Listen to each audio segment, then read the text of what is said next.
Mhm.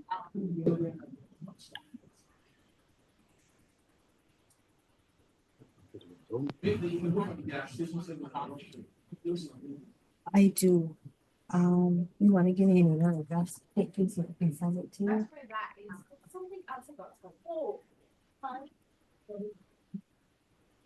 Okay, can I start? And go ahead. Right. Good afternoon and welcome to this Barbados Town Planning Society webinar. This afternoon we're having a session entitled Building a Climate Resilient Barbados from Roofs to Reefs, which is a very topical subject and one of considerable importance, which I think explains why we have so many delegates tuned in already. Our speaker will be Ricardo Marshall, who is director of the Roofs to Reefs project in the Prime Minister's office. And I'll come on to a little bit more of an introduction to him in a moment. But first of all, just a basic housekeeping rule. We are going to have a presentation from Ricardo and he will take questions afterwards. But what we'd like you to do is submit the questions through the chat, if you possibly could. And that will mean that we'll make sure that we don't have too many questions asking the same thing and that we can amalgamate a couple of questions to make sure that as many things as possible are answered. Okay, I hope everyone's happy with that. Moving on briefly to introduce Ricardo. Many of you will know him already.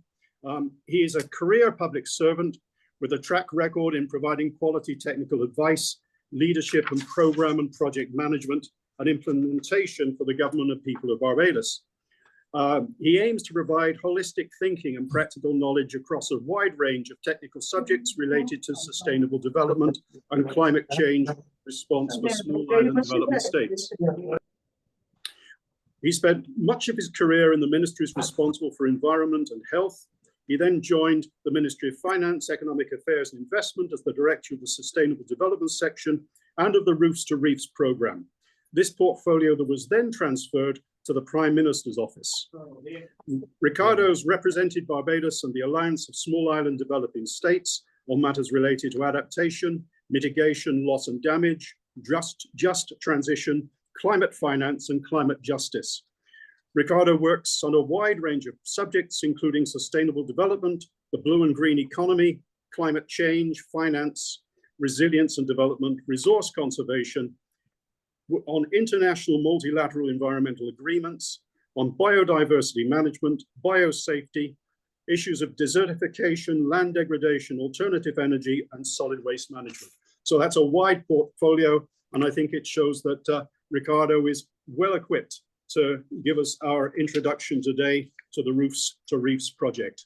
Thank you. I'd like to hand over now to Ricardo. Thank you so much, Kim, and I think I should get you to do introductions of me more often. I almost didn't recognize myself there. Thank you very much, and good afternoon, everybody, and it's a pleasure to be here and to have you with us to talk a little bit today about climate resilience in the Barbadian setting and how we're seeking to address the challenge. We are, of course, living on the front lines of a climate crisis, something that we absolutely cannot deny. Whether you are in the public sector, the private sector, in academia, whether you're a student, whether you are a farmer, whether you are a heavy duty operator, no matter what you do in Barbados, your life is affected by climate change. And what is key is that we need to do what we can to build climate resilience to allow us to better function in this changing world. And as such, what we sought to put in place is what we call the Roofs to Reefs program.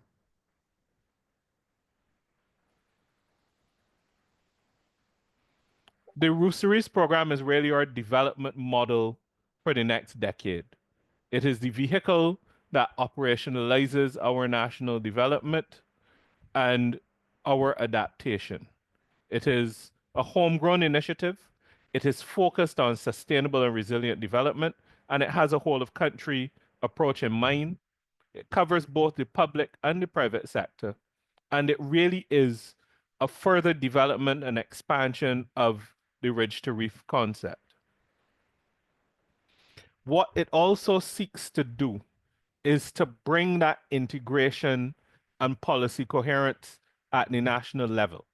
If you're going to execute anything, you need to have the right policy, the right legislation, the right programs, and the right projects, and then individual activities to take you through that process. And it was really the Roofs to Reefs program that ensured the interconnectivity of all of those programs that you see listed there, including, and of course, the physical development plan.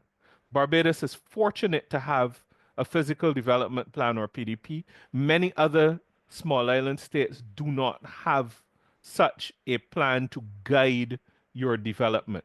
And as most of us would know, we integrated climate into our physical development plan quite early as well. In addition, we have our nationally determined contributions, or NDCs, which is really what we are pledging to do to reduce greenhouse gas emissions and do our share globally. But what we have also done in the Barbados NDC is to include our adaptation components to stress the fact that while we may not have contributed significantly to the greenhouse gases that put us in the circumstance that we are in, we are on the front lines and we need to adapt and address those issues. We also have our Barbados Economic Recovery and Transformational Plan, or BERT, along with the Marine Spatial Plan that seeks to replicate for the marine space what the physical development plan does for the terrestrial space. We've also, of course, been working on our national investment plan, along with resilience targets and roadmaps, and of course, with the Roof Series program. When you look at any of these, you will see that they reference the other documents, demonstrating that national coherence. And you would then find that the sectoral policies fall out of those, whether they be housing, energy, education, information technology, they all relate to the national level policies. Just a little bit about situating you, um, even though I'm sure most all of you would believe that you know what there is to know about Barbados and where we are situated. But what I want you to notice here is that we're actually outside of the island chain. And essentially, Barbados is actually in the Atlantic and therefore not really part of the Caribbean. And that has implications for some of the conditions we face, but it also contributes to our hydrogeology and our actual formation, which also plays a very critical role. In addition to that, when you look at Barbados, you will see that even though we are one of the most densely populated countries in the world, even for a Barbados, that population is still concentrated along the south and west coast of the island, as is a lot of our critical infrastructure. What this means is that we are very close to the coastline, and therefore you have to take the implications of that on board when you're dealing with the issue of climate change. In addition, we have some very distinctly Barbadian challenges that we have to take into account. We developed early relative to the neighboring islands. What that means is that we really had nobody else to learn from. Recording in progress. So we are essentially trying on our own quite often to do what we have to do. And I'll give you a very simple example. Tourism. There's a George Washington House in Barbados because the only place George Washington ever went outside of the continental United States of America was Barbados. It meant at that time that Barbados was pushing itself as a healthy destination and trying to attract people that way. And that is to indicate how long ago Barbados was thinking about tourism, but to also stress the fact that when you look at tourism as we know it as a modern iteration, it is really a 1980s phenomenon and mid to late 1980s at that. But when you look at the majority of our tourism product and our tourism structures, these were developed in the 60s, the 70s, and the early 80s. In addition, we are very densely populated, something that most of us know, but we're also very densely developed. What this means is that we've highly modified our natural environment and we have a lot of hard surfaces. And this impacts how climate change affects us. We also have a scarcity of natural resources. We're small, we have very little land, and we're in the top 15 most water scarce countries in the world. We have a large marine space, but that marine space is exposed to high wave energy because, as I said before, we're in the Atlantic. And then there's our unique geology and hydrogeology. Barbados essentially sits on the accretionary prism that is associated with the movement of the Atlantic plate and the Caribbean plate. And we're therefore then essentially a structure that is made up of the oceanic group of marls, those impervious clays and sandstones and shales, with a coral limestone cap covering about 85% of the land surface.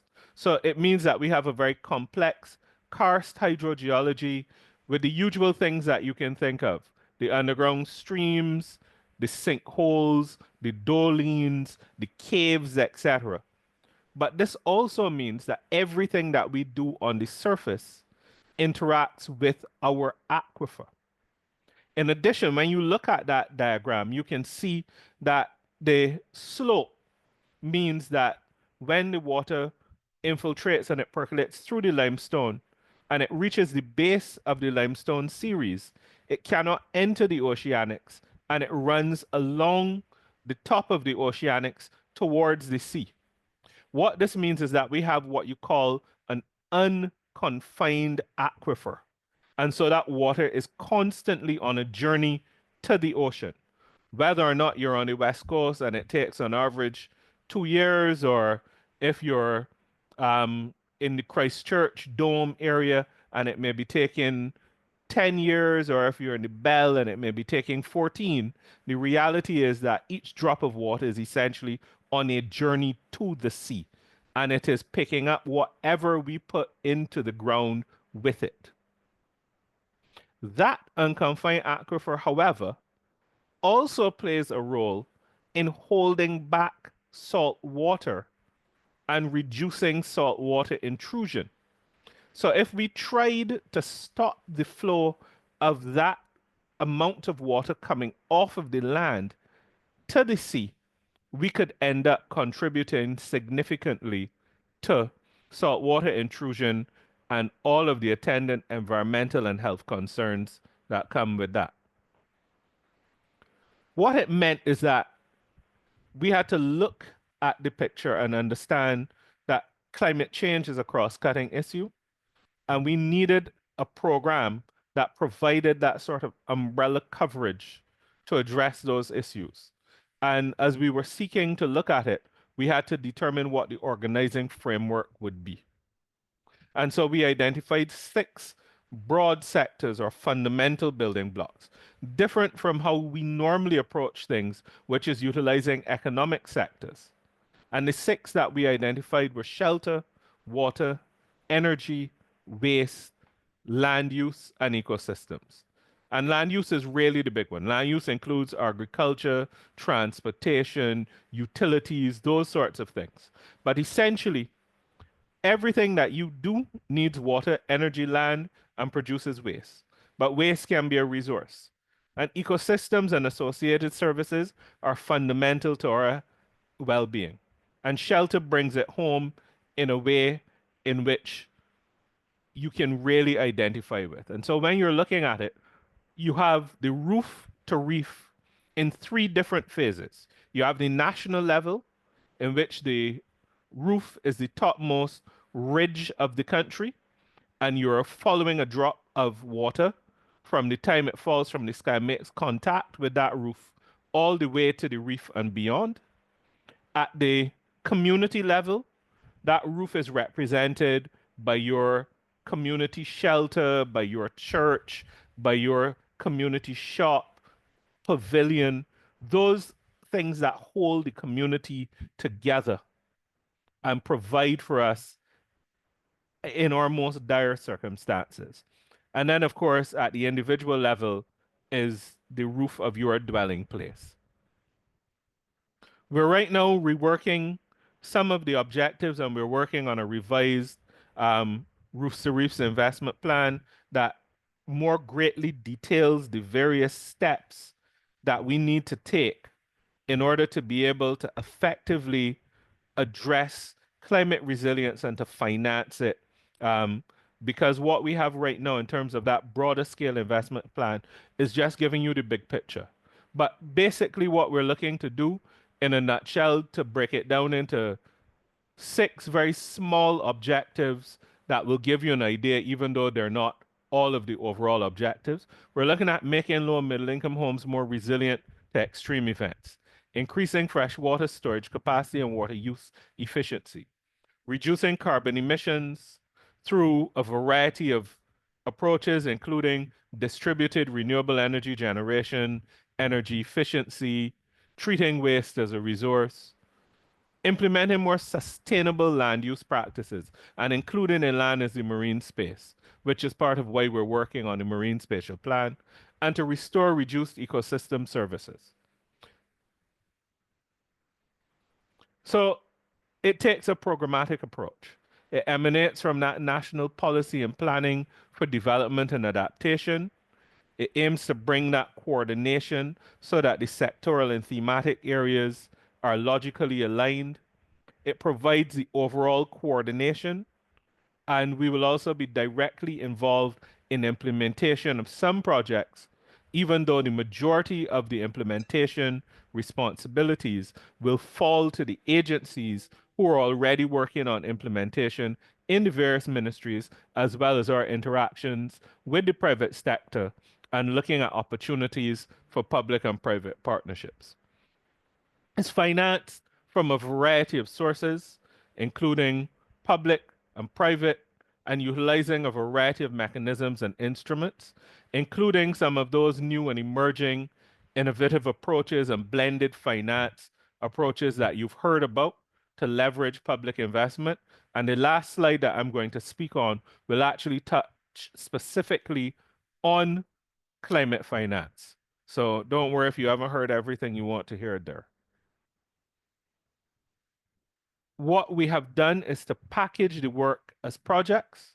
We're working on updating and refining that project portfolio. We're meeting with all of the key government agencies, and we are, as I said, developing that climate resilience specific investment plan.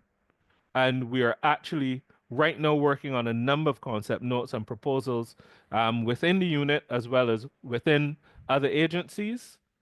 And one of the key things that we've been stressing as well is the need to do the studies to understand what the macroeconomic implications are for a country such as Barbados when we're trying to execute all of these climate resilient projects. So from what you've heard, you will see that we're trying to build a top-down approach to things where the scope of work is determined to meet the objectives and targets and then packaged as projects for implementation, but that you also get that bottom-up feeding into it so that you're looking at the projects, you're mapping the sectors, you're seeing whether or not you're meeting your targets so that you have that combination of a top-down and bottom-up approach so that you can essentially understand whether or not you're succeeding in what it is you're seeking to do. One of the key things that we've been pursuing is a hybrid approach where we look at where green solutions make most sense and where gray solutions make most sense, because we're dealing with forces of nature, and sometimes the reality is that you need a large concrete structure to do what you need to do, but sometimes you also need that softer engineering touch to get you where you need to get to. And so we look at green solutions, gray solutions, and hybrids because you can't have a one size fits all for things like that. And just to give you some examples of our thinking, what it is we're doing, how we're integrating with projects that have already been completed and the work that we're sort of doing to give you just that better approach. So an example would be home ownership providing energy. We're seeking to build in that circumstance homes that will protect you from a category 3 to category 4 event. We're trying to educate the small contractors who are doing the jobs to assist them in learning how you build in a more resilient manner, making sure that the roofs are tied in appropriately, they're at the right angle so that you can reduce the chances of that roof being taken off in an event. The eaves themselves don't extend very far. There's an opportunity to do some collection of rainwater and runoff water so that you can do reuse of that water. The homes themselves are raised a little bit off of the ground so that you can protect against the dangers of flooding. We've put in the other structures in terms of the windows and the doors that can withstand category 3, category 4 events. Because when you look at the vulnerability of a home, the most vulnerable bit is the roof. Then your windows and doors and your foundations. And so you're trying to ensure that you're addressing all of those steps along the way and demonstrating to people how you can build in a more sustainable and resilient manner and how you can actually utilize the opportunities there to reduce the mortgage, to look at opportunities for generating electricity, etc. Public transport and greening public transport. Most people are not aware of the fact that we have about 60 electric buses on the road right now. And there are moves by the transport board to get an additional 30 on the ground very shortly.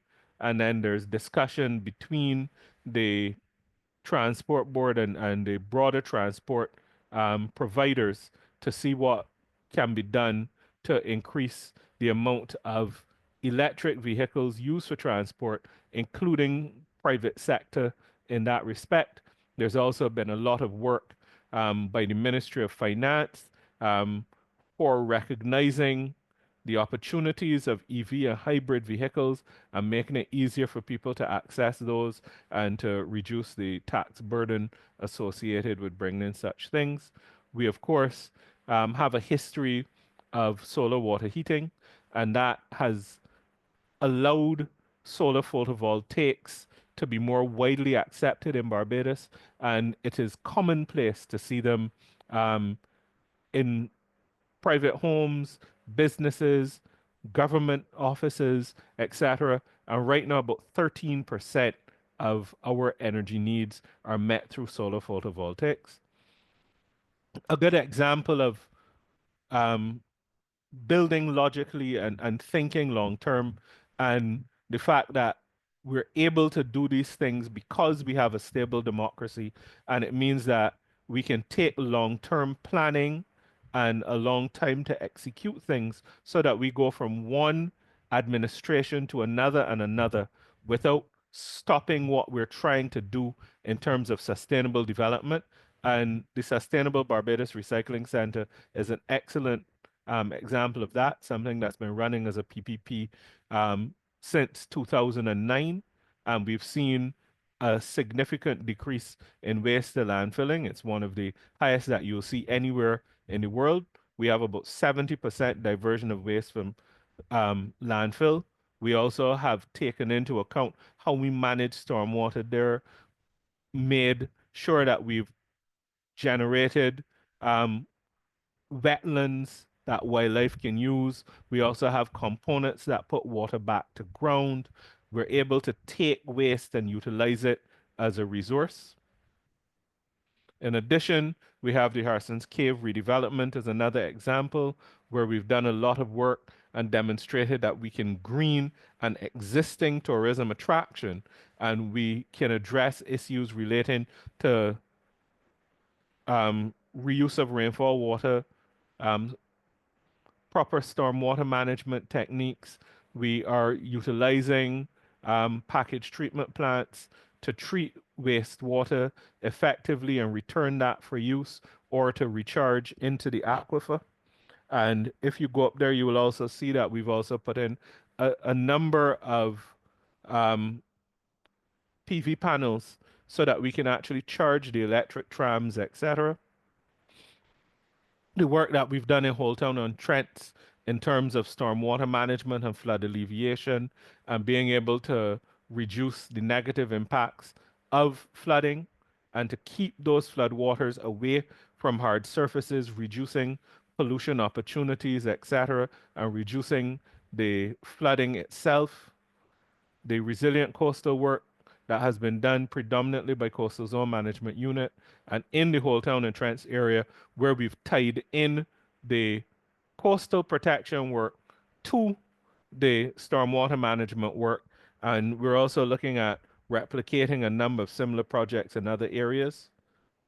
We've also integrated ecosystem-based adaptation wetlands into the activities where possible. There is one in the W25 catchment, which is the one by the Holetown Police Station, where we expanded the mouth there so that we can retain the water and allow pollutants to fall out and be processed by the vegetation before that water enters into the marine reserve offshore.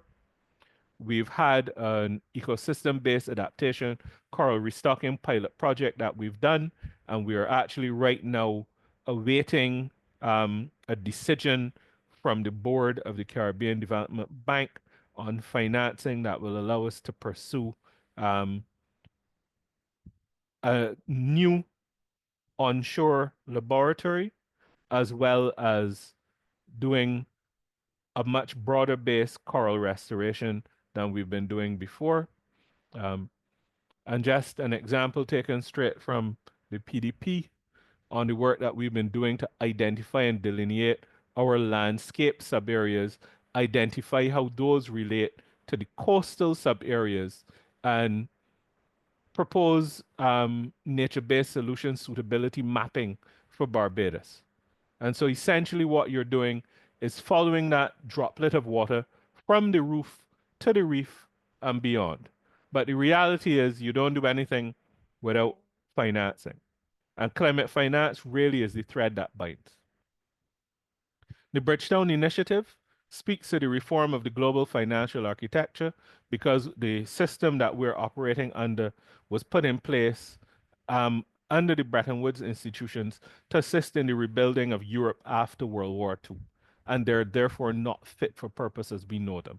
And so Barbados has been leading the fight for that reform to allow us to be able to more effectively access and utilize financing. Because we're talking the talk internationally, we're trying to find the money, and we're trying to walk the walk nationally. And we have a number of different examples of what we've been doing. We operate sometimes through direct government subventions. The Green Climate Fund provides quite a bit of financing for us. Then, of course, we've been involved in things like debt for nature swaps and the Barbados Environmental Sustainable Facility, which is essentially a revolving fund, and that is what is funding the Marine Spatial Plan.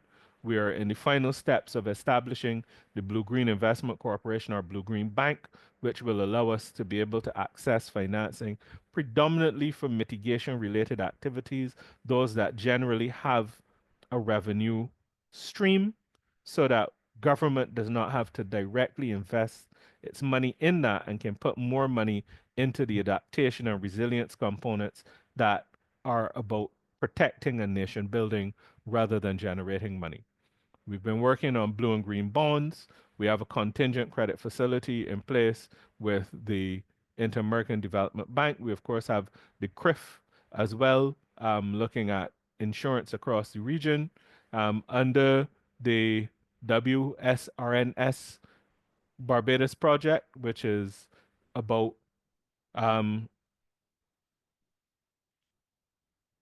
rainwater harvesting, storage of water. How do we address issues relating to sewage and treatment of sewage, we have a provision for a revolving loan fund that will allow farmers and other small scale people to be able to access monies to be able to improve their rainwater harvesting. We spoke about hope. We've been doing a number of policy-based loans. We have the IMF RSF, RST program. We've just finished the first debt for climate swap, and there are other examples that you can use. But essentially, this gives you a full understanding of what it is we're seeking to do. And as soon as this allows me, I will end the slideshow and potentially stop sharing.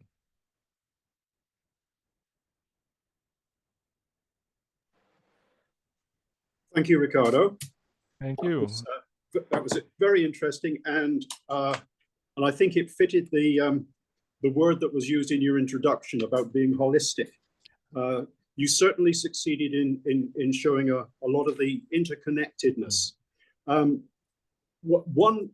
going to start off with one question that comes to me, which is really, it's not a reflection on our audience today, because our audience today tends to be people who are interested. My question is really about how far the message is getting out and being understood by the wider population of Barbados. Business people. I come across some developers who clearly have not got the message. When I see some one or two planning applications which pass my desk, but I'd like to ask you generally how that message is going, and perhaps let's say as a hint from things I've seen elsewhere. I know we've got some school students watching today's event, and very often they do tend to be the people who pick up on environmental issues earlier than the rest of us and begin to act as a conscience. Over to you. Thank you so much, Kim. I think it is one of those tasks that some days you feel as though you're not making the progress that you would like, and others you get that wake-up call that tells you that you're reaching people. I think what we've sought to do is to meet people in the space where they're operating, to demonstrate to people where it is relevant for them and how it is relevant for them, so that you're not saying, well, all of this is roofs to reefs, but what we're trying to do is to get across to people the opportunity for sustainable development and ensuring that people understand that acting sustainably and holistically works out to your benefit at the end of the day. So when you look at the work that has been done on the physical development plan and reaching out to various publics, when you look at the work that's done through the Ministry of Environment and their environmental education program, the work that the Sewage and Solid Waste Project Unit, as it was formerly known, now known as the Project Management Coordination Unit, again in the Ministry of Environment, they have a lot of outreach programs. SSA, we've been working with planning and development. We've been working with agriculture, with fisheries a great deal, with the port, with Ministry of Housing and Lands. So I think the message is getting out there, and I think we're getting a very positive response. Good. Thank you, Ricardo. That might just have been me, but I lost your answer there. I don't know if the same is true for. No, no, I just had a message. It was okay for everyone else. It was just my machine which went silly on me. Okay, I'm waiting for further things coming through on the chat, further questions. I hope people could start feeding them in quickly. But in the absence of that, I'll ask you one question, which is quite about a detailed issue.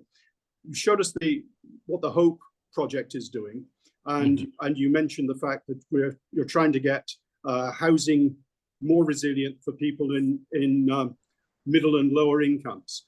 I'm particularly concerned about people on the lowest incomes, who you only need to drive around Barbados and see there are plenty of houses that don't look in the least bit sufficiently robust to deal with a Category 2 or 3 hurricane.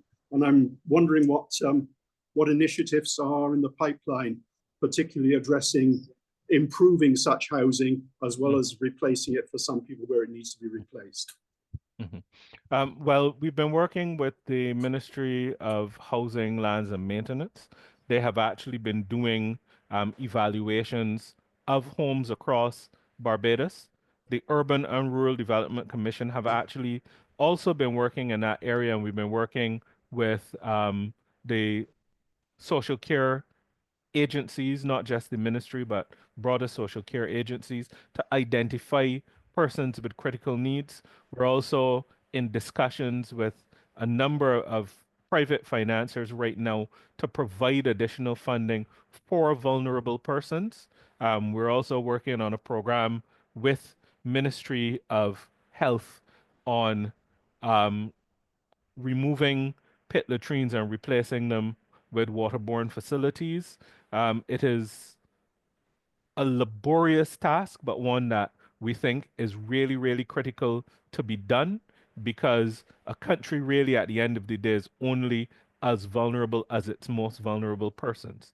In addition to that, we've been working with the Ministry of Home Affairs on a project called Strap It, which aims through the production and installation of a kit to be able to improve the roofs of existing structures. But as I said, the first thing we're doing is evaluating because you start at the roof, then you look at the roof tie-in system, then you look at the windows and the doors, you look at the foundation, you look at the location that they're in relative to flooding and storm water and so forth. And in those ways, we're trying to improve. We had a program that was in place funded by the Saudis that we were not able to complete because of COVID, but we are getting additional financing now to be able to expand our vulnerable persons housing so that we can reduce for the vulnerability of those most vulnerable amongst us. And of course, as I said before, we're also trying to encourage both small and larger contractors to build in a more sustainable way. And if you go through the stormwater management plan, you will also see that there are significant recommendations in there for how you can build more safely and how you can actually build in a way that you're having minimal negative impact on the surroundings. So you're doing that low impact work. Thanks, Ricardo. I'm getting questions coming through on the chat now, but if there are people who haven't come forward yet who want to say something, there's plenty of time for them to do it. Well, I got one particular thing about the housing side and the improvement side. Are you getting the buy-in from the householders, particularly in relation to the retrofitting? Are people responding positively to that? There's a yes and a no in there. Most people for new housing are very, very excited. Some people are very keen for the retrofitting. Others are a little bit reluctant, but we have identified that some of the challenges are that people don't believe that they can install the kits themselves. So you're trying to get the kits installed for them. And there have been some challenges there because we have some social issues that we have to deal with anytime we have to go into a home, and we have to protect the residents, and we also have to protect the persons who are doing the work, the contractors. And so it's been a little bit slow, but we're definitely getting pickup on that. Thanks. And one of the members of BTPS has just come through asking if you've liaised with the education institutions like Samuel Jackman Polytechnic, which are training the future contractors and building operatives, and got them buying into the changed methods and the changed priorities. Not us as yet, but we do know that Ministry of Housing, Lands and Maintenance has been doing that, and the intention is to expand that going forward. In addition, we're trying to get as much of that education and outreach material out as possible, but part of our biggest challenge has been getting financing. Everything that we've had to do, we've had to look for novel ways to finance. And so, for instance, when you look at hope, that's a homegrown concept of how do you finance something like that. And so we've had a lot of challenges in that respect. And the current move that is happening geopolitically, globally, is going to make access to finance more difficult rather than less. Thanks. And you've got an invitation to an afternoon out already here coming up on the chat. Barney Gibbs wants to thank you for the presentation, and he wants to welcome you to a tour of the Trailway, Barbados Trailway, and look at that in the context of decarbonisation. You may already know something about this. I do well, and I also know Barney for longer than I will admit to here. At least I age both of us. And I've also been talking with Flores and a few others about what we can do and how we can integrate various things going forward. Just right now, I literally only just got some staff with me, and we are trying to not drown. So, but Barney, I will get to you and not forget you. And that'll be a bit of exercise as well for everyone involved. I hope you go the whole way on foot. Stephen Worms come on, saying that you rightly indicated the importance of energy to everything we do. And he's asking if you're aware of any standards that are being put in place to ensure that the new renewable energy systems being installed are as resilient as possible to extreme weather conditions. I presume that's things like the panels on people's roofs and wind turbines. Mm-hmm. Now that we're transitioning from an energy supply that's being provided by one entity, the ones being provided by multiple entities, and from centralized fossil fuel to distributed systems which may be weather vulnerable. Mm-hmm, mm-hmm. Yeah, as Stephen knows, we've been trying to work with energy and integrate those things into the energy policy. I think the energy policy is one that really is a living document that will change very often because it has to, because of the speed at which you're getting changes in the overall operating circumstance, and with renewables becoming more and more attractive to people. There are changes that need to be made, but certainly what we have been involved in, we've been trying to make sure that we have the right tie-ins and anchoring systems in place, and that we're building to category 3 or category 4 level. We know we cannot build to category 5 because it is a category that has no upper limit, but we're seeking to do what we can in that respect. And yes, definitely. A second question's come through on renewable energy, which is whether there's been any investigation of pumped storage hydropower as a combined with photovoltaics in the country. Yes, that is something that has been being looked at by a couple entities. I am not sure what the results of the last study were, but there are some challenges that we have because of our hydrogeology and how we treat to pump storage, but we're trying to address those. We're also looking at the feasibility of offshore opportunities. We're also looking at opportunities in green hydrogen. So there's a lot of work going on. One of the key things that we always have to make sure that we do is to address the feasibility component first, because you have to prove feasibility before you're going to get financing for a project, because until the project is in a state that is shovel ready, you can't move forward. So you have to do all of your studies, you have to go through a planning process, you have to go through an EIA process, and you have to do all of that successfully before you know whether or not you have a project large scale that can be funded. And so when you're looking at mitigation related projects, oftentimes you have to divide them into 2 phases and divide the financing itself into 2 phases as well. Thanks, Ricardo. And if everybody can keep the questions coming, please. I'm just going to diverge from the chat for a moment, because I've got one question that's come from Yolanda Aline, who's past president, immediate past president of the Barbados Town Planning Society. And she's really asking if you could tell us a bit more about coastal projects that are underway, making the marine areas more resilient. Things which are maybe just about to start, as well as things which are longer in the pipeline?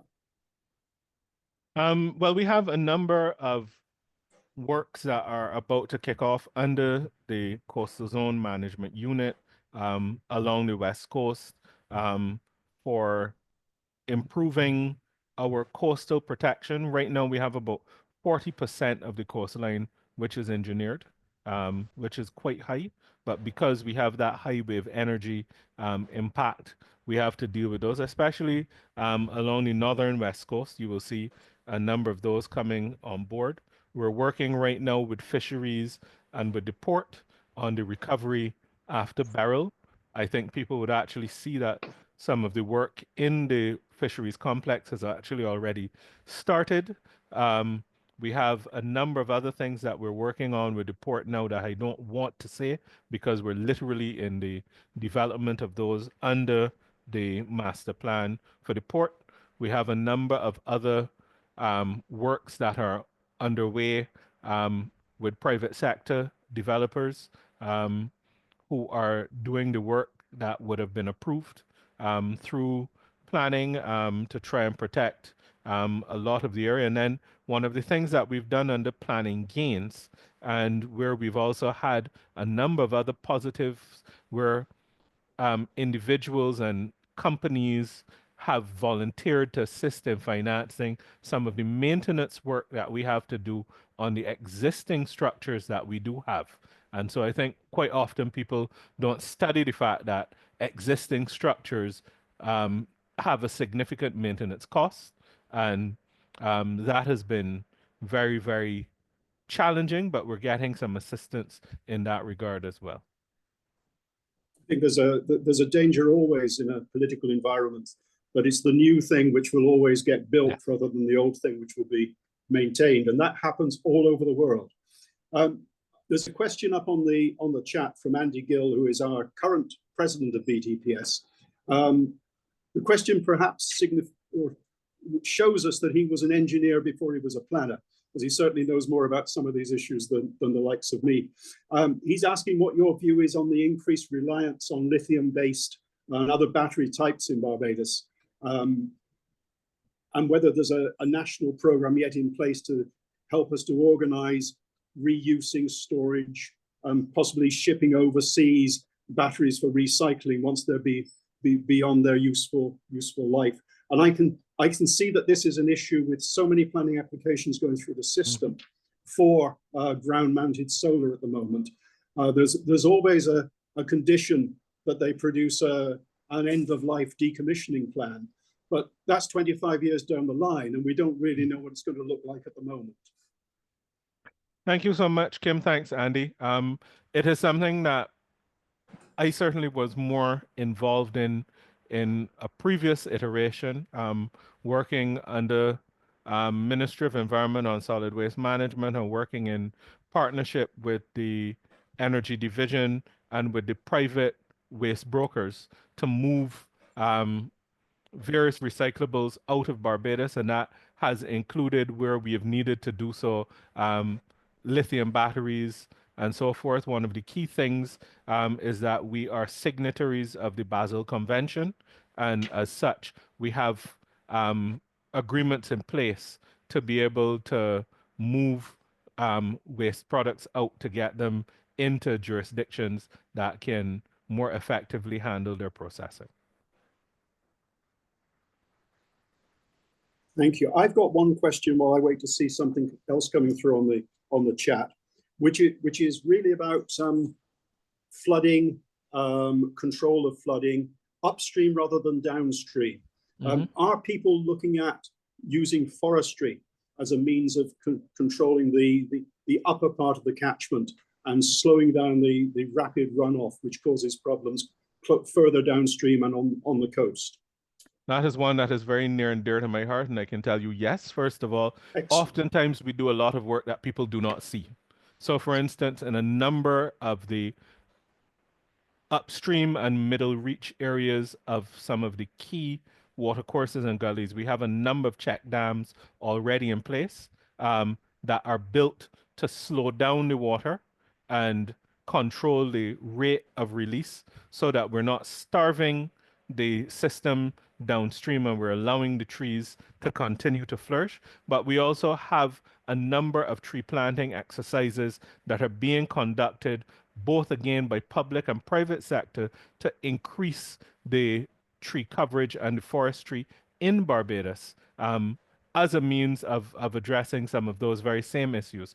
I think a good private sector example of what's been being done is Walker's Reserve. Um, a good public sector example is the work that they're doing at the National Botanical Gardens.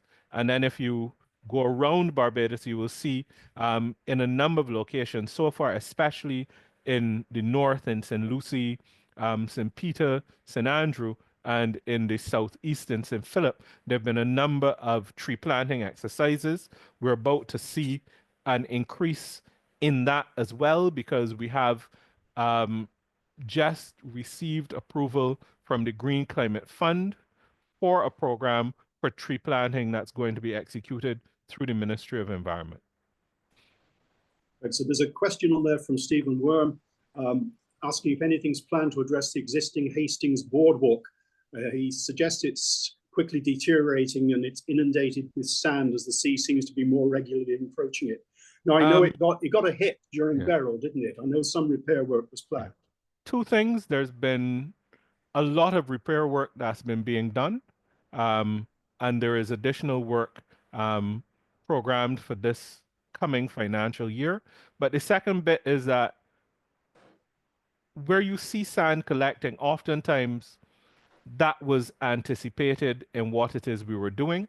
And there are certain areas where you will get sand overtopping periodically, and that demonstrates actually that it's doing its job in holding the sand in place, but maintenance is always a challenge with respect to that.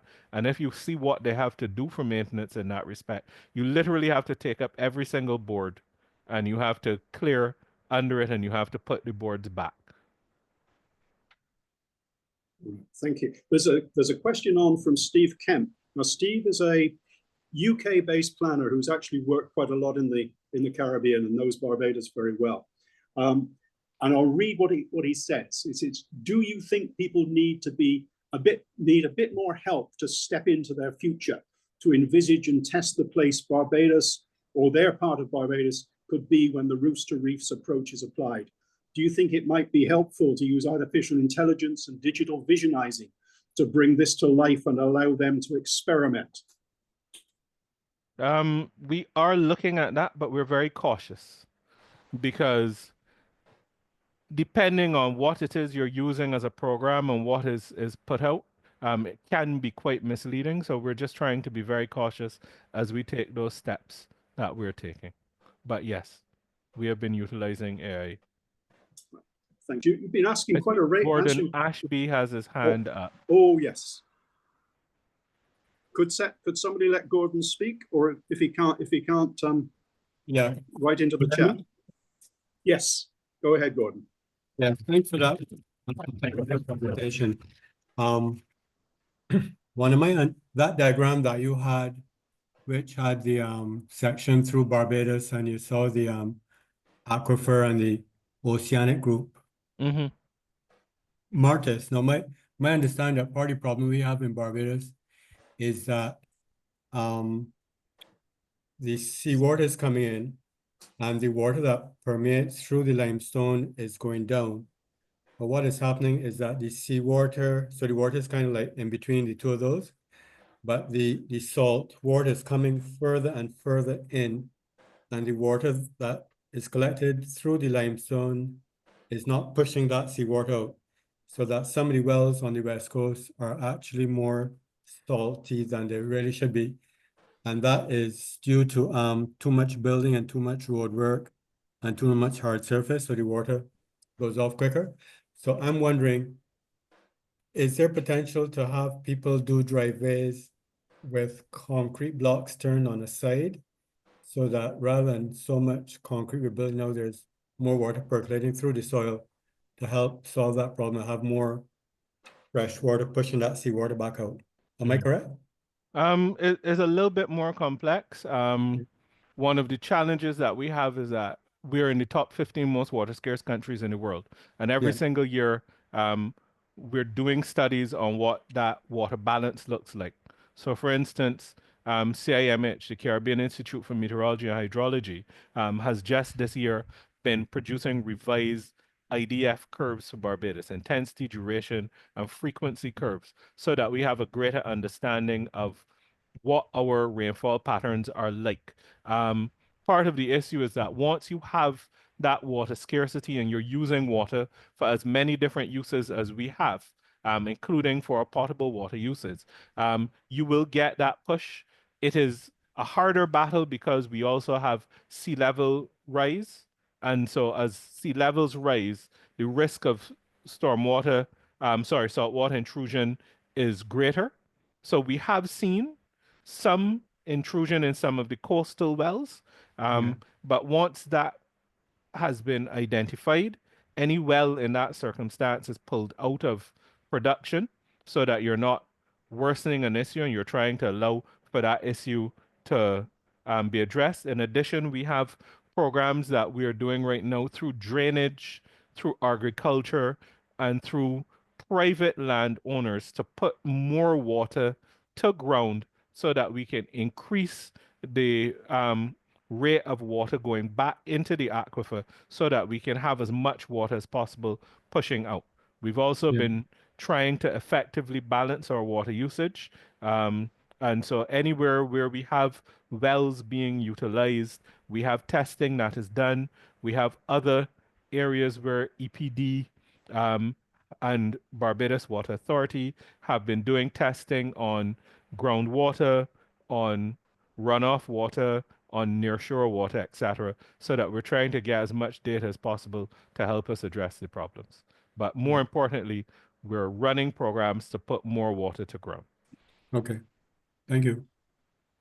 Thanks, Ricardo. I'm just going to say that if there's anybody else out there who actually wants to ask a question, can they put their hand up or do something on the chat very quickly, because well, we've had a very wide range of questions and a lot of detail in the answers.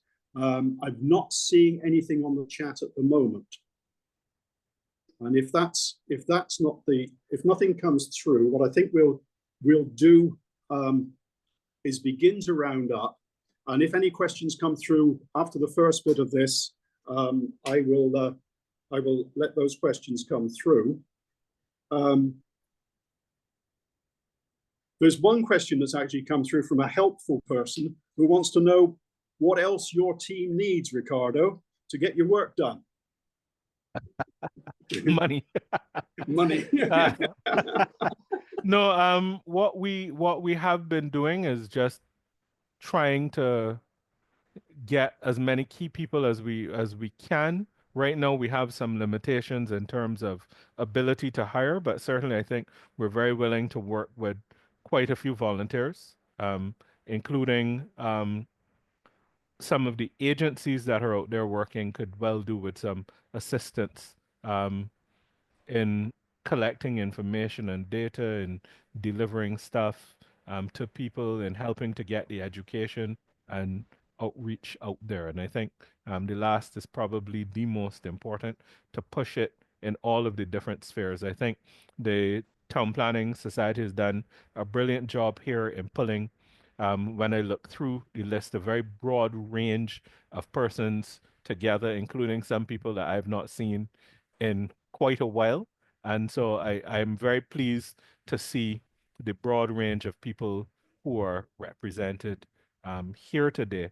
And I think working collectively for a more holistic and sustainable Barbados, I think, is really what we're all about here. And it's also what you can do individually at home to improve what you're doing with respect to your energy efficiency, with respect to capturing water running off of your roof and utilizing that rather than potable water, putting additional water to ground, seeing how you can green your transport, including doing things like taking public transport, including doing things like putting the vehicle down and walking when you can, and just a broader commitment to a more holistic approach.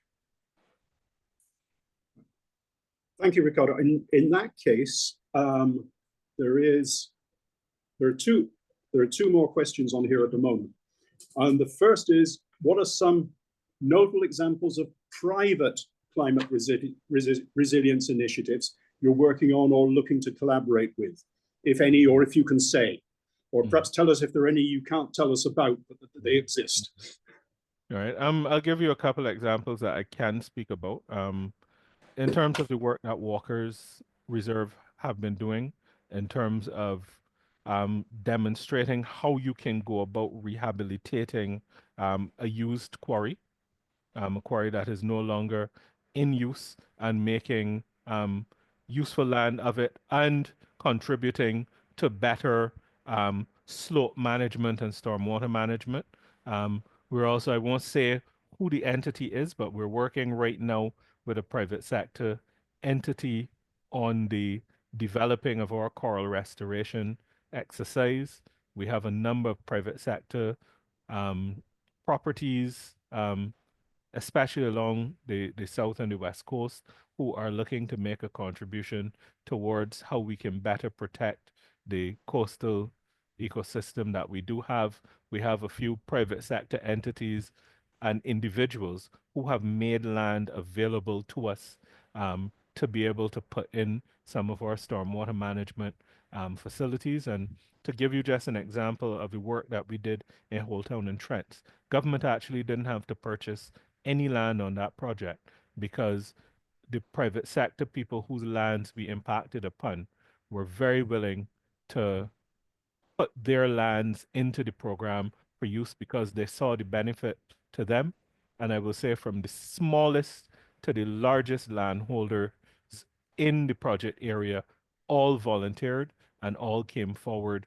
And we also have the private residences doing maintenance for us of some of those structures, including, for instance, the grass swale in Holetown, where the private sector maintains it. We made an agreement with them that we would keep the angles at a point where they can use a drive more, and they do quite an excellent job of keeping that in control. And by cutting that grass and taking it away, we're allowing that grass to be used for mulch and compost, but we're also allowing that grass to help pull the pollutants out and to trap some of the larger particles. And by cutting the grass often, it means that um, the toxicity loading is not high enough to be negative so that we can utilize that for mulch. Thank you. There's one more question here on the chat, which is about the groundwater storage required of domestic properties. It asks whether thought should be given to reducing the requirements for household water storage tank capacity. I know we get this question raised from time to time. I wonder what your view is. The truth is that when you look at what we store at the household level, it's not nearly as large as people think it is. If you have an effective system of guttering on your house, and I do, I have an 800-gallon tank that can be filled by one rainwater event here. So I actually have set up at my home, I have an 800-gallon tank that overflows into a 5,000-gallon pond that overflows into a 1,000-gallon pond that then overflows into an injection well. So you can see how you can do it. One of the other things that we've been talking about is the potential for putting in a second well at properties strictly for improving infiltration and putting water to ground. We've also been looking at how we can effectively manage it. And so there's now the rainwater policy, the rainwater harvesting policy. We also have the new Reuse Water Act. We have the work that we've done on the revised zoning, water zoning, and we also have the new nearshore water component under the coastal zone management plan. And so we're trying to bring that holistic thinking in that space where those things are concerned. Thank you. And I'm impressed that you're actually walking the walk as well as talking the talk with that domestic situation of your own. Right. I think we're getting to the stage where we're running thin on people asking questions on the chat. So I come back to the question that I warned you about a few days ago, Ricardo, which is my final question. And after you've answered that, Andy Gill is going to give a summing up and vote of thanks. You've answered an awful lot of questions following what I think is a very, very detailed and thought-provoking presentation. So the question I have is the one we tend to finish all of these events with, which is, what are the 3 or 4, or whatever you choose the number, points that you would really like people to go away with today? I think key to what I would like people to leave here with is an understanding that climate affects us all and climate change is a reality, and that if we are to effectively address where we stand on the front lines of the climate crisis, we need to be looking at how we can build our resilience, because we cannot stop some of the changes that are already underway. Secondly, I think that there's a need to support the sustainable development approach and ethos that is being applied through some of that holistic action that you've seen, including what is detailed in the physical development plan. And I think that the local planning fraternity has been very much on board in that respect. But I also think that I want people to understand that individual actions make a difference and can take you a long way.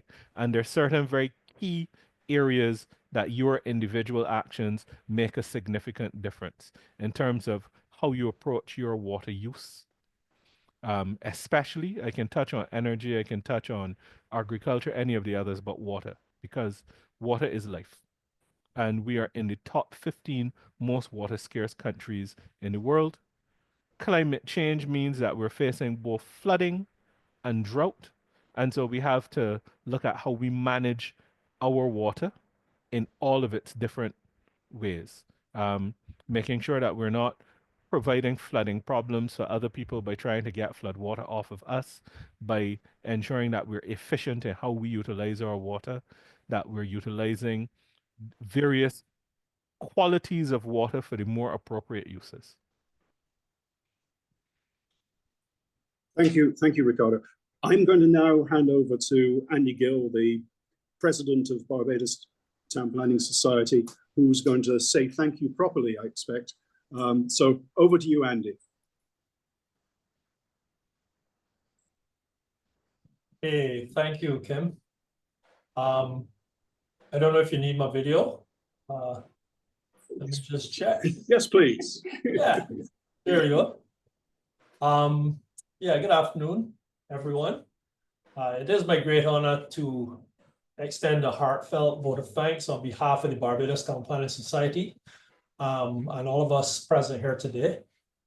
First and foremost, I would like to express our sincere gratitude to Ricardo for delivering such an insightful and thought-provoking presentation on the Barbados Roofs to Reefs program.